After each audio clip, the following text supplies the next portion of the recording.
என் பெயர் கௌமீன வேதஸ்ரீ. நான் இப்பொழுது கதை ஒரு ஊர்ல ஒரு பாப்பா. அந்த பாப்பா பேரு பிரியாவாம். அவங்க அம்மா அப்பா கஷ்டப்பட்டு வச்சு அந்த பாப்பாவை படிக்க வச்சாங்களாம். அங்க பக்கத்துல இருக்க சொந்தக்காரங்கள, நீங்க ஏன் கஷ்டப்பட்டு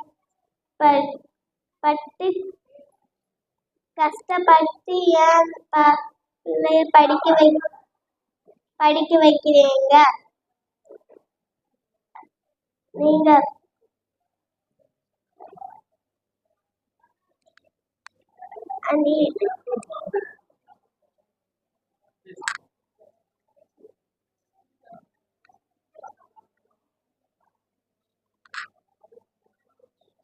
நீ படிமா, கஷ்டப்பட்டு படிக்க வைக்கிறோம். அந்த பிள்ளை டாக்டர் ஆகணும். நீ டாக்டர் ஆகணும்னு நினைக்கிற. நீ பெரிய டாக்டர்.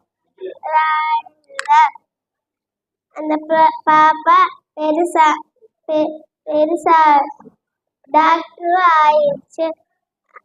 அது திருக்குறள் மகன் தந்தைக்கு ஆற்றும் உதவி இவன் தந்தை எண்ணற்றார் சொல் எனக்குள்.